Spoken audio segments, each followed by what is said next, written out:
More on that story now and Donald Trump's visit to Israel. Uri Dromi is the director of the Jerusalem Press Club, and he was also the spokesman for the Rabin and Peres governments between 1992 and 1996. He joins me now live from Jerusalem. Thanks so much for joining us, Uri.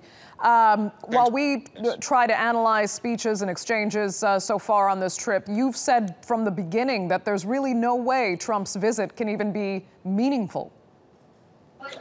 Well, there's a lot of goodwill here, a lot of niceties, but you know, the Middle East have seen presidents and secretaries of state coming and going, and it's about the two parties, the Israelis and the Palestinians, to sit down and broker this peace together. So we're not holding our breath, but it started in a good tone, and if it leads to Abbas and Netanyahu meeting, then hopefully something will come out of it. Do you think that President Trump is the man to lend that guiding hand in this process?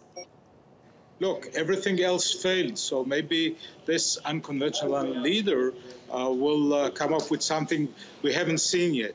I'm not saying we're holding our breath, but we're very curious and, of course, welcoming him here, and we'll see what. If there's an ace he can pull from his sleeve, we'll all be happy. So you still have to have hope, I guess. But what do you think Trump will actually say, if he'll actually define his stance now on issues like moving the embassy to Jerusalem and his pro-Israel stance, that's both of which have softened in the past weeks? Do you think he'll come out with more clarity on that over this trip, or will he stay a bit ambiguous? I don't think publicly he'll say more. Maybe behind closed doors he will come up with some ideas, but he defined himself as the ultimate deal maker. And to make a deal according to his own plan, you need the two parties to be equally satisfied or dissatisfied. And therefore he will not be able to move the embassy to Jerusalem. By the way, he just heard from the Saudis that this is a no-go. So he will have to offer both the Israelis and the Palestinians something. And this will be on the Israeli side, maybe freezing settlements, on the Palestinian side, stopping the incitement. Anyway, if the two leaders, Abbas and Netanyahu, meet because they don't want to be labeled the people who disrupted his deal, then we will be lucky. So, Uri, let me ask you, from your perspective, is there any sort of shadow kind of hanging over this visit, given the scandals that are ongoing in the United States surrounding President Trump? Of course, we're sitting here at the press center and we're seeing the scenes from here, but on the other screens we see the reports from Washington. And I think the whole focus is on his ongoing involvement with the Russians, etc. And there's more. I hear more the word impeachment more frequently than I heard in the times of Clinton.